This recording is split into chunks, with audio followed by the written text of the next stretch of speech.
Act report in the March and April of August of 2002, and here's a copy of it, actually, 2002. Archaeological Resources, Historical Archaeological Survey, and the DeWitt Center Existing Conditions Report, Administrative Historic Architectural Survey for DeWitt Center, Auburn, Placer County. It was reported that the DeWitt Center property does have a lot of history and appears to be eligible for the National Register of Historic Places under criteria A and C at the national and local levels of significance, and the California Register of Historical Resources under criteria 1 and 3.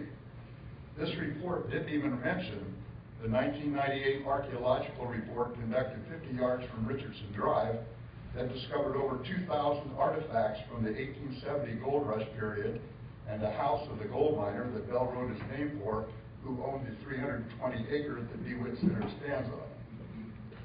Yet a year later, as the proposal before you points out, December 2003, the board at that time certified the DeWitt Government Center Facility Plan EIR, which led to the construction of the Community Development Resource Building, the Auburn Justice Center, and 2 shelter facilities.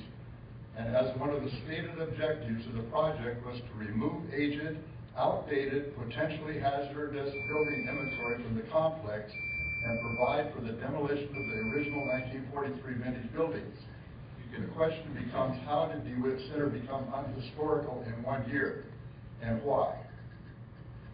Again, on March 30th, 2004, a temporary acting state historical preservation officer from the Department of Parks and Recreation made a report for the board regarding the modernization and expansion of the DeWitt Government Center based on its archaeological record search conducted at CSUS and a pedestrian survey of the property where, interestingly enough, he discovered historical Native American Indian mortar cup artifacts and recommended further research. And I just discovered this morning that that was also discovered in 2002 as part of that report. And this research was apparently never done. He signed off at the end of his report recommending that DeWitt Center lacks sufficient integrity, materials, workmanship, and feeling associated with its historic period of significance to warrant NRHP designation at a national level of significance. One wonders what happened to any further research on the Indian artifacts. Is there a Native American Indian village or bones under DeWitt Center? Overall, the environmental impact reports are inconsistent in their historical reporting of the land and the theater. In summary, we request the board reconsider the demolition of the DeWitt Center as well as the chapel, arranging in some way to preserve them for their cultural and historical value to Placer County and the residents of Auburn. A community theater is more than a building. It is a precious cultural resource. Thank you. Thank you.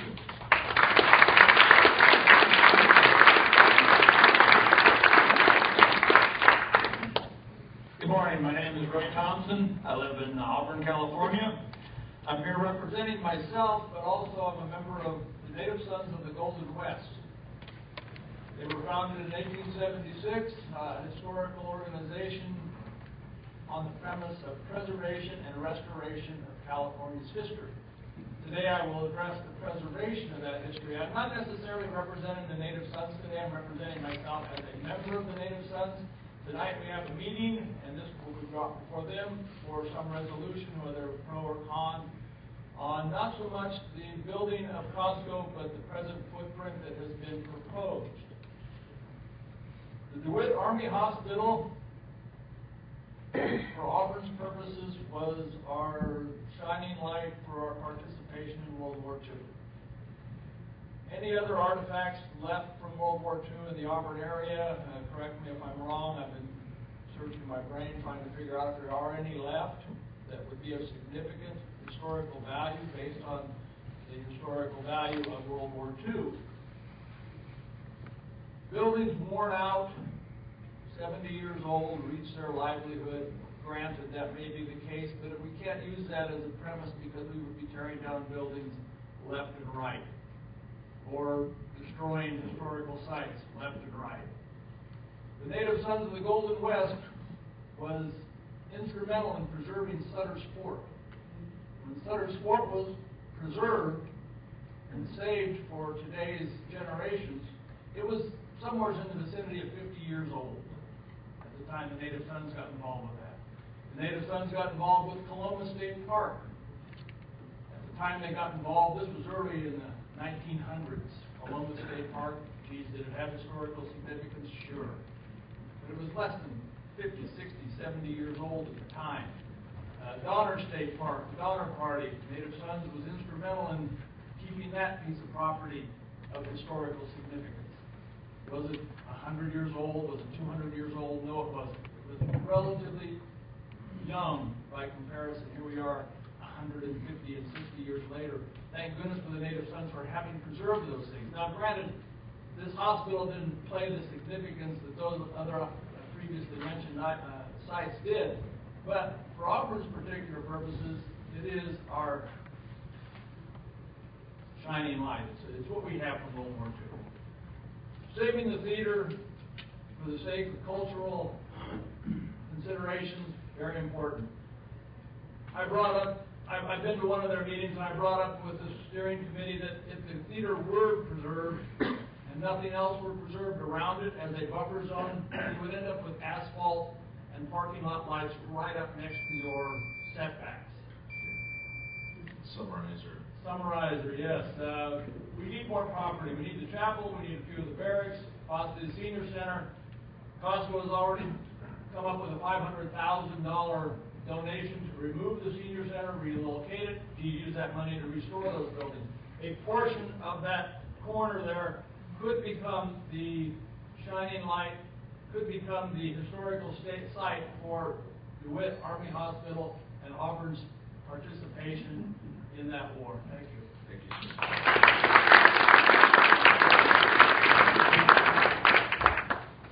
Mr. Chairman, members of the board, my name is Mark Rude. I reside at 843 Sierra View Circle in Auburn. I'm reflecting on the fact that 56 years ago, when I was about 12 years old, I came before the Board of Supervisors for Placer County, and I have spoken from time to time since then. And that lends itself to transparency in government, and that's what we're talking about today. We're talking about transparency and honesty. And at this point in time, I would have to think that government is for the people, and I have seen, I think, a lack of transparency. I've asked questions, others have asked questions about the opportunity to learn something about what has been going on in the negotiation process here in Placer County with principals of Costco Corporation. And all we have been told is that, well, these are negotiations, we cannot speak to them. That seems, if you will, to kind of take away the opportunity for people to have the transparency that we seek in government, and that is a disappointment. It almost as if it's the will of the government rather than the will of the people to carry us forward as we move and see development come into our community. So I would suggest that if the board could slow down just a little bit, it would be absolutely wonderful if its legacy could be something like doing good for our community beyond our lifetime. And that would speak to the preservation of these buildings at DeWitt, and it would speak certainly to the DeWitt Theater, and it would speak to the Coast Chapel. My aunt worked at DeWitt when it was the Army Hospital. It was a personnel director for civilian employees. My grandparents had a dairy near Camp Flint here, and they provided the dairy products for that. So I have a little bit of heritage. Although the war was almost over when I was born, I guess it was over, but my history and my care about my community and our community goes way back. So I would ask for a sense of collaboration, if you will, spread amongst the many who are interested. There are a lot of stakeholders. The county is a stakeholder. Certainly the Costco Corporation is a stakeholder. The principals of the theater are stakeholders. The principals of the Post Chapel are stakeholders. And there are a great many other stakeholders in our community that we can't necessarily illuminate today. But I have seen maps, and it looks as if there would be demolition of the theater for a few parking spots. And I would submit that there is a way that Costco can come out ahead as a winner, of support in our community for recognizing what is a cultural heritage and a historic heritage, if you will, with a simple redesign of a parking lot and an incorporation of what we have in our community with DeWitt as we go forward. And I would ask that we slow down the process and allow public input. Thank you very much for your time.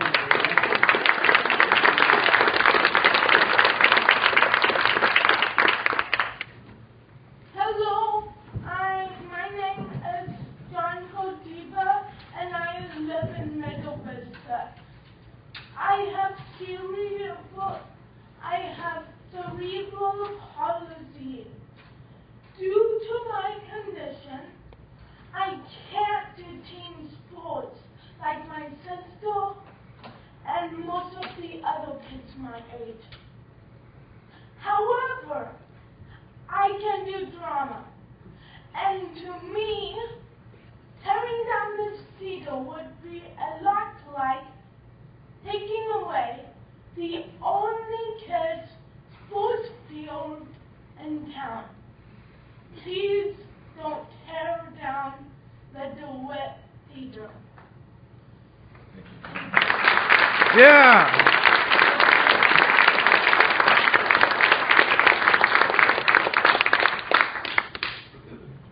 My name is Rebecca Fuller. My parents moved to Placer County in 1953 and raised my siblings and I in Placer County. I love Placer County. My husband and I chose to raise our daughters in Auburn for the quality of life here. One of the most important assets of the quality of life in Auburn for us is the Music and More Arts Academy. Our daughters have attended there most of their lives. Our younger daughter started there as a baby in arms. This theater is part of who they are, part of who we are, and it would be such a loss to lose the theater. There must be somewhere else that Costco can decide it in Auburn. Thank you.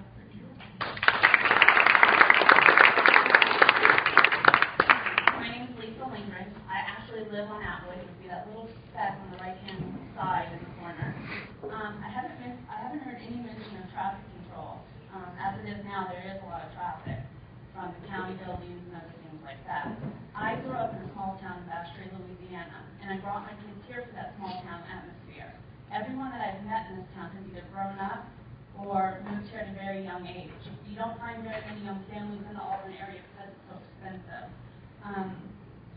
We bought a house just this last year, and I can't imagine an average family that may work at Costco can afford that. So I find that a lot of the employees will be coming out of the Auburn area, which is also going to create more traffic on 49. I don't know if you're very familiar with Atwood and 49 Light, but it's not a great idea in that area. So I'm asking you to give my kids the opportunity to have a small town atmosphere and grow up here without corporate America in Auburn. Thank you. Thank you. Good afternoon. My name is Amy Bodick, and I am an actor at Music and More Theater. I'm going to be perfectly honest with everybody in this room. I am, much like my buddy John here, not the fact that I can't do sports, but the fact that I've never really belonged anywhere in life. And at Music and More, I belong.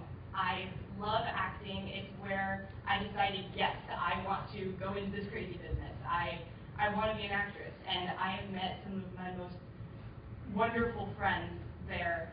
And I am speaking from the point of view of the actors that go there. It's a wonderful, wonderful place. You really bond, and the coders are such wonderful people. They provide us with this opportunity.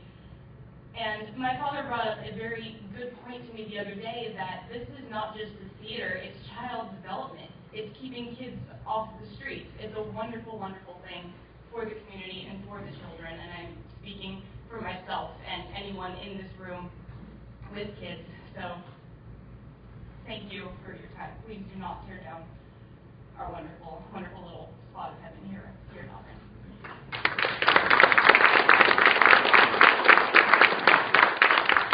Good morning again. My name again is Jonathan Lancaster, and all of you should be ashamed of yourselves. The elephant in the room here is by virtue of Placer County government owning the DeWitt Center, Placer County is a big box retail developer masquerading as a government. And you have a huge, huge conflict of interest in even being involved in this issue. When I worked in Sun Microsystems in Silicon Valley, we would have called this a brother-in-law deal. Supervisor Euler's brother-in-law was given an exclusive deal to negotiate this. And when I Google his name, I find about a dozen or 20 or 30 businesses at the address where he's doing his real estate and development and what have you. I'd like to know who's going to build Costco. I've got so many questions, I don't even know where to start. But all of you should recuse yourself from this decision completely, because there's culture involved here, there's citizens involved. We are not a government of the corporations, by the corporations, for the corporations. I'd remind you, we are a government of the people, by the people, for the people. Thank you very much.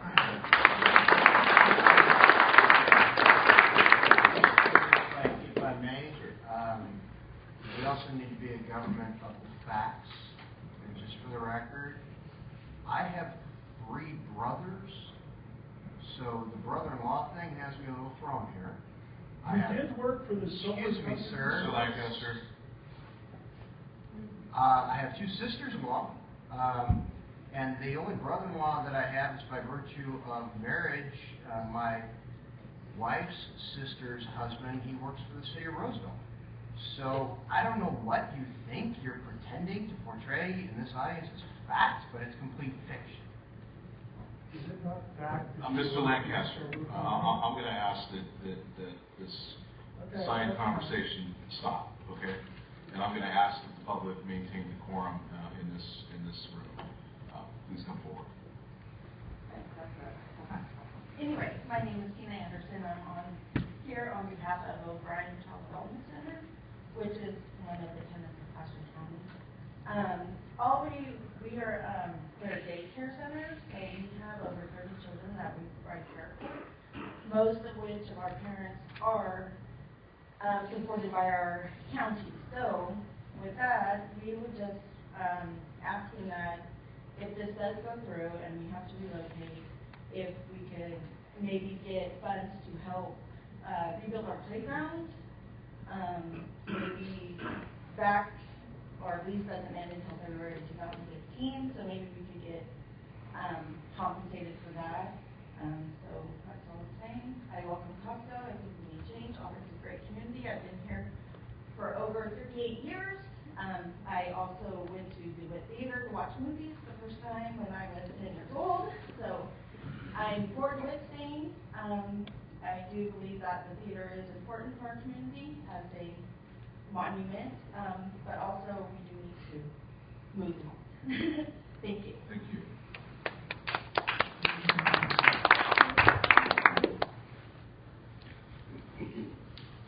My name is Michael Murphy, architect, live in Auburn. A lot of buildings around here. Mr. Chairman, fellow supervisors, thank you for listening. I'm here kind of performing for the DeWitt Theater. I've held the steering committee and kind of reviewed the building itself. And it's been alluded that the buildings out here are kind of worthless, ready to be torn down, non-reinforced. Well, that's not the truth on the DeWitt Theater. It's a reinforced building, built well, hardly any defects in it, has a lot longer life left into it. I've looked at worse buildings, like old Shanghai, Auburn Ale House, the old Auburn Hotel, Kasuda's in Old Town, all unreinforced brick, unreinforced concrete, and they're still standing, and we were able to bring them back into life, new life. So, in evaluating that building, I don't think it's a negative. I think you're looking at probably the building worth right now as it stands $500,000, $750,000. So that's an asset for the county. It's about 5,000 feet. It's in good shape. And before you just destroy that, I think you got to be compensated for it. I really do. I think I'm not addressing its use as a viable building and daily very interesting building. Architecturally, it's minor significance, but that building and some of the other areas would make a beautiful heritage park right around it. So all I would ask you to do is make allowances for the building, its little surrounding area, allocate some parking somewhere else on your site that doesn't have you tear down $500,000, $750,000 worth of assets just for that building and destroy a lifestyle, a culture, and history that has everybody has become used to enjoying. So I'd ask you to when you're looking at your lease, ask them to keep the theater. Thank you.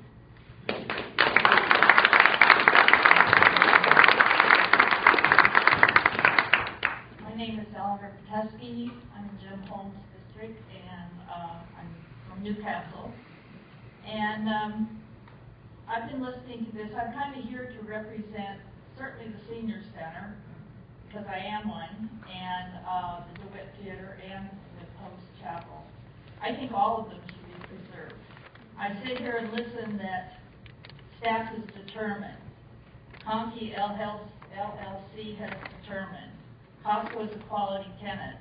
Costco gets rent credits, and on and on and on. And I don't support this determination. I think that the Senior Center is a good tenant. I think that the theater is a good tenant. This piece of Auburn is the heart and soul of the senior community. And the theater supports a lot of great stuff for kids and for adults.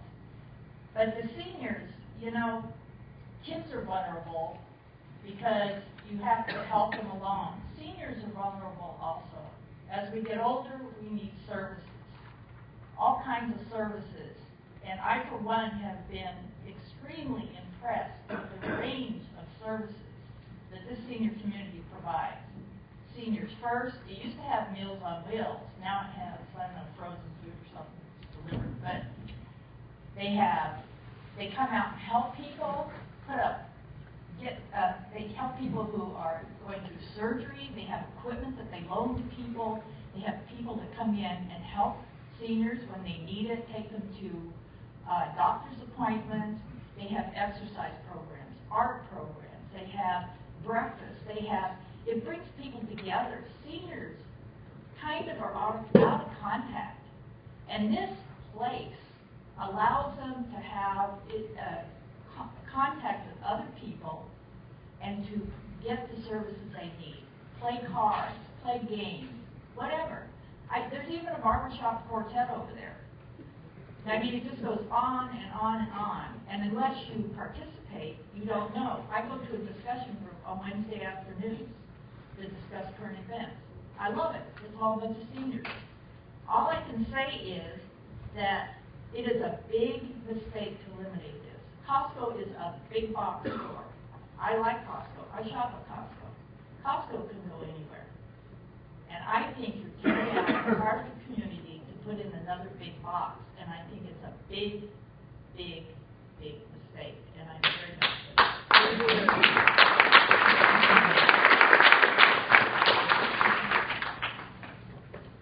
Good morning. My name is Don Mooney. I'm an attorney and I represent Dwell.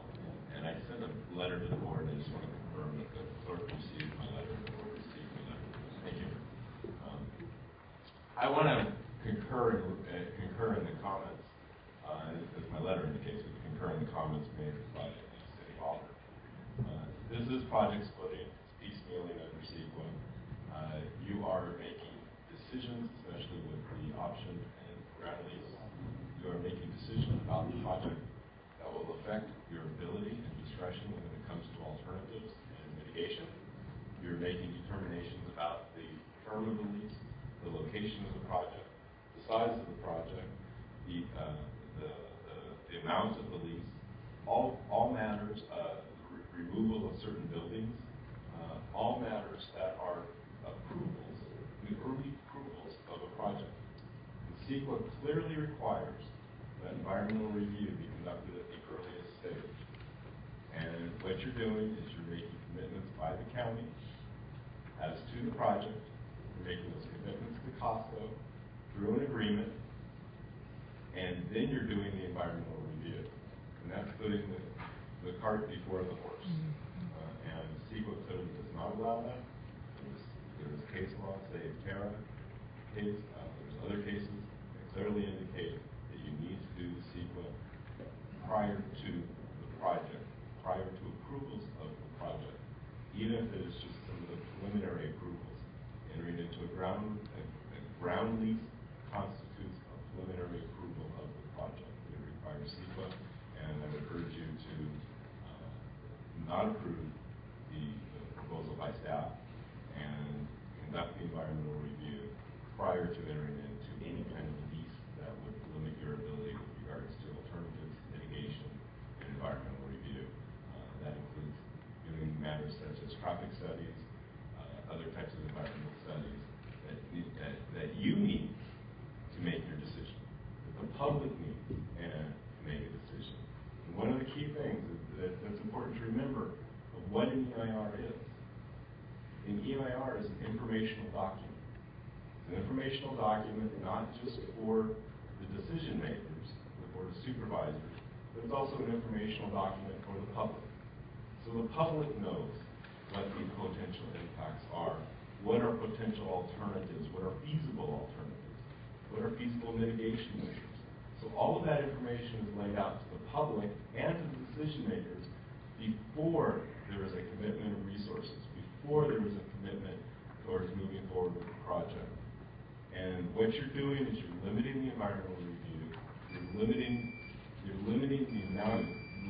information to the public and information to yourselves prior to making your decisions. Thank you. Thank you.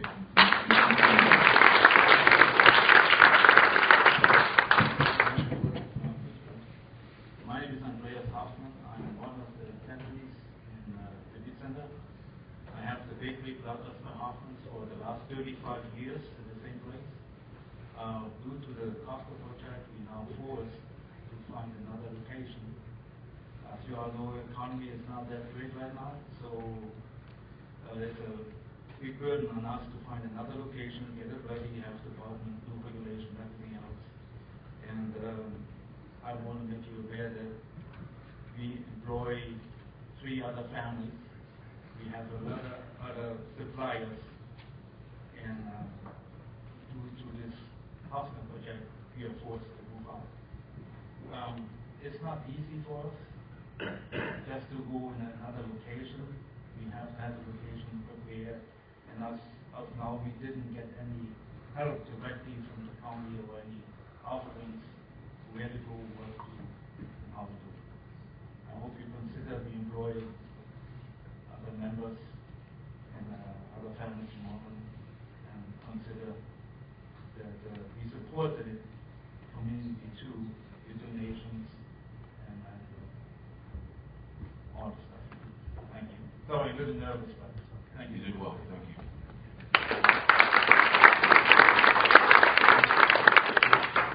Good morning. I'm Bill Denton, principal of Palsy School for Adults here in Auburn. You're doing hard work. I want to mention that and appreciate that for what you're doing. And I also want to appreciate the comments from the audience. A lot of things are being expressed. I didn't even plan to be here today until I heard about $530,000 being offered to the senior center. And I thought, both of us, a lot of folks have contributed to the success of the DeWitt Center over the years. When I just do a quick calculation, and probably not quite as accurate as I'd like to have, but we used to have 4 classrooms there. Currently we have 2. Just calculating today's lease fees times 4 buildings for 20 years, I would say that Palsy School for Adults, Palsy Union High School District, contributed about $1.2 million in rent.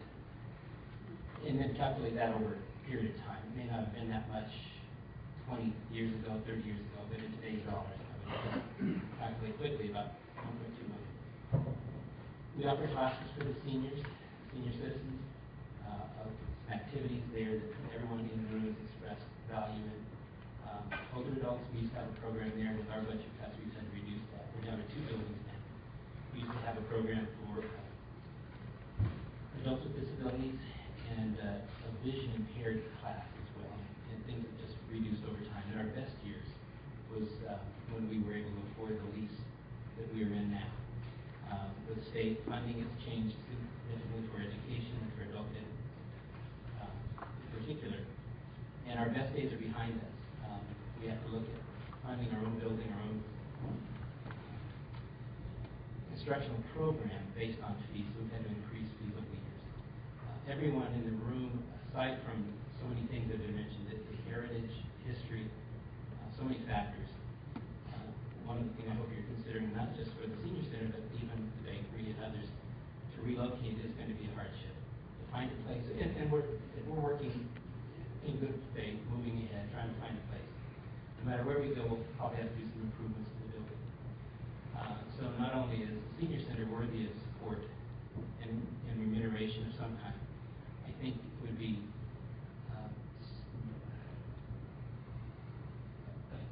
appreciated. I'm searching for words. I didn't script out anything, so this is extemporaneous. I apologize. But every agency there, every program, every business will face some hardships in relocation. So I just wanted to bring that forward if it hasn't been mentioned yet, or if you haven't already considered it. And I say that carefully and respectfully because you've thought of a lot of things, more than I can mention, and so I don't want to in any way disrespect that. But anyway, thank you for your time today. Thank you. I'm going to cut off public comment after this young lady back there at Cerebral. My name is Roger Perkins, and I live in Auburn, North Auburn. We first moved here in 1959, so I know a little bit about the history of this DeWitt Center that we're talking about. I was chorus director of the first barbershop quartet chorus group, and we performed there in 1962 when it was a mental hospital, and the people loved it. And since then, a new barbershop chorus started. In 1983, one of the founders was Bruce Cosgrove. I think you all know Bruce at the Chamber. And started directing that chorus 30 years ago. So, you know I'm getting old. Anyway, we have been using the Senior Center for our place for rehearsing for about 15 years. And the Sweet Out of Line chorus also meets there, and it was my quartet that practices there Wednesday afternoon. So anyway, my chorus has put on shows at the DeWitt Center, and it's been a great facility for us. My wife and I go to the plays that the young people do there. And I just have to say one thing that Neil Diamond said: money talks, but it don't sing and dance, and it don't walk.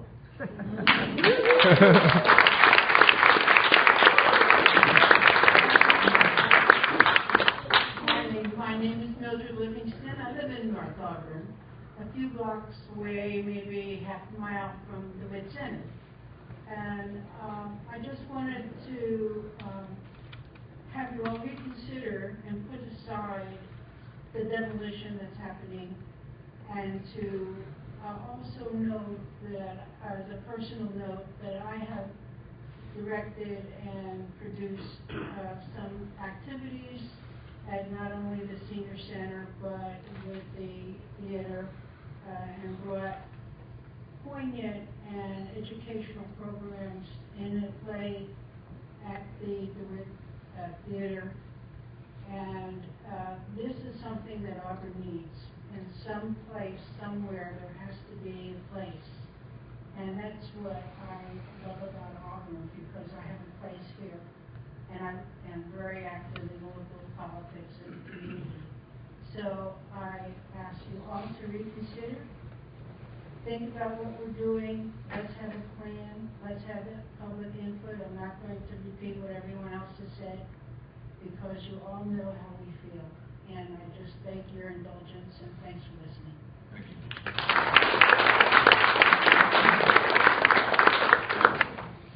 Hello, my name is Herman Gallegos. I'm an employee of Seniors First in Auburn.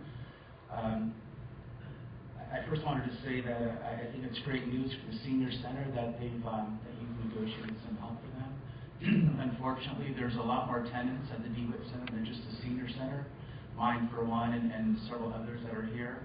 So I'm just asking you today, I don't think anyone's going to stand away at Costco, but I just wanted you to consider that, that there's other tenants in the DeWitt Center that are, for example, my agency is a nonprofit. We serve senior meals and give senior rides, and we're going to have to take some of those funds away from senior services in order to fund our move. And I just want you to consider possibly if there's any more negotiations in the future for funding to assist anybody moving, they would consider the other tenants of the DeWitt Center also. Please. Thank you. Thank you. After this young lady speaks. Hi, my name is Ashley. I forgot to tell you last time I do live in Auburn. I am with the Save DeWitt Theater, proud of it.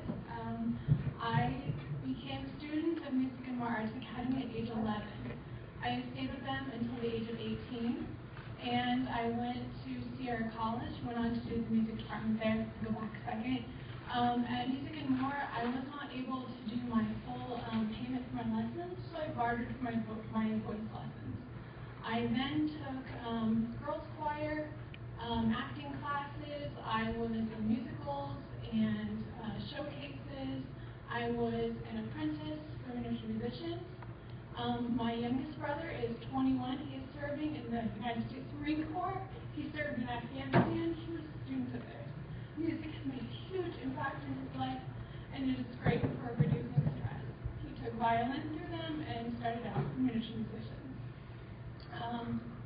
He signed a petition to get the word across to you how important theater is.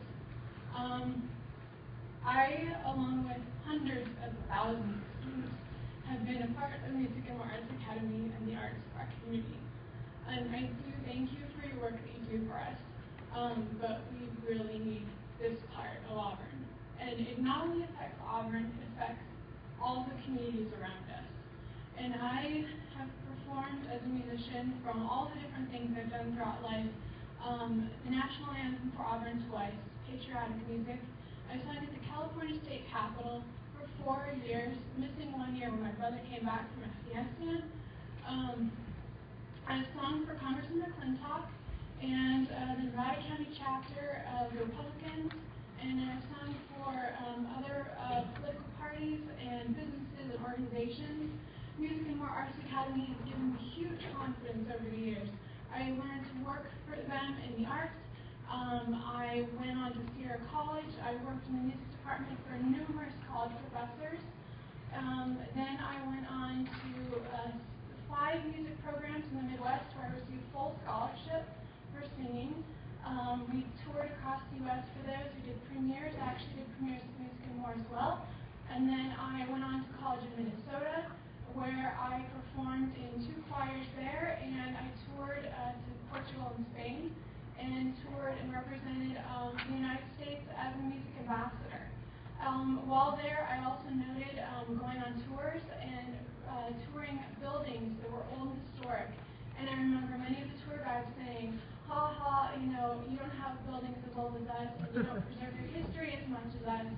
But we do care about our history here, and we want it preserved. I'm lucky to go on a field trip with my nephew later this week to Coloma, and talking about how that was mentioned earlier. And I look forward for our children to be able to go on field trips to the DeWitt Theater, which they actually already do. So thank you so much for thinking about delaying this process and putting in some more resources and research. And we all like Costco. It's not that we don't want it, but we just want to make sure that history is preserved. And almost done. But the DeWitt Theater is a Florence Nightingale design, which many people do not know. We had Martin Ramirez, who was an artist who just this last year was conducting to the Library of Congress. He was a supposed mental patient, but they don't think he actually was. But his work is in the Library of Congress. There's numerous history. Bob Hope performed on that stage. I could go on and on. I'm learning a lot.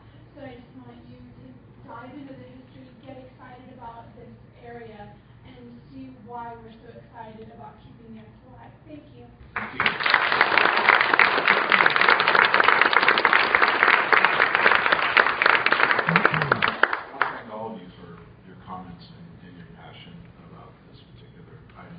I'm now going to bring this back to the Board of Supervisors for comments and questions.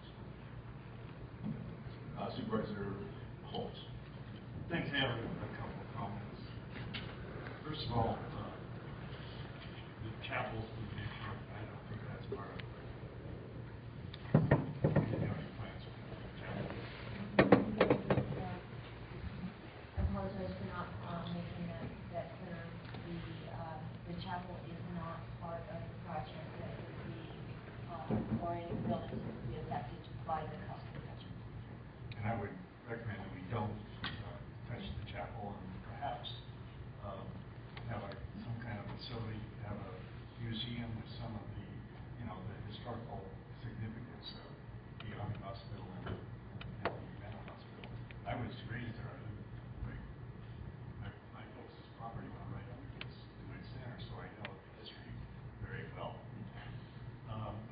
Traffic, one lady talked about the traffic on Atwood and everything. I know that's going to be a concern, but that's going to be addressed in the traffic study. And that's going to be a monumental task to make sure the traffic study and traffic flow is good. It's going to affect Bell Road, Roll Creek, Atwood certainly, First Avenue, that whole area is going to be studied diligently in order to ensure that there is good traffic flow. I wanted to talk about transparency. This issue hasn't been brought up right, in the last 6 months. This is something that's going on for quite a while. And Supervisor Montgomery and I both have worked with members of the community. We worked with, I'll start with seniors first. I met with the board presidents, some of their board members. They're expressed to me that they understood that this was probably going to happen, and they were willing to work with us in order to find another location. I know staff did, went out and looked at a site. I went with them. We looked at a site over on Oxley Lane. It looks like it's going to work for them. We met with the property manager and we agreed that there would be some tenant improvements. I actually set up a meeting with the board president and with one of their board members to go down and talk to the owner of that building to make sure that everybody was in agreement that this was a viable resource for seniors first and for the owner of the building. And I think they're working together to make that happen. The senior center, again, Supervisor Montgomery and I have been in countless meetings with community members. We've worked with the senior center. We actually we have a location, and Costco has generously agreed to move forward last year $30,000 for tenant improvements and contribute to the rent. I think that's again very generous. I think that's a starting point for a broader multi-purpose, multi-generational community center that we should work on. So we've been transparent throughout this whole process, at least for the last 18 months or 2 years. Some of the businesses, Ms. O'Brien from the Child Development Center, I know you have problems with you're concerned about your playground equipment. I would encourage you to apply to First Five because they do those kinds of grants, so you should be in good shape there. But I haven't seen anybody until about the last 2 or 3 months from the theater. No one's come to me about the theater. No one's come to me about the other businesses over there. And I think Supervisor Montgomery and I are both willing to work with them, but I haven't seen them come forward until maybe the last month. And so, at this late date, I don't know what we're going to be able to do. I'm willing to work with them to find another location. And again, that would be a purpose of a multi-generational, multi-purpose community center where we could have some kind of theater, performance group, some type of availability for something like that. So that's all the comments I have right now. And I'd open up to any comments from my colleagues. Yeah, and along those lines, Jim, you're talking about a multi-purpose facility. Outside of this employment, I do a lot of work in finance, and I have given some information to my aide, Christina Rivera, with regards to a federal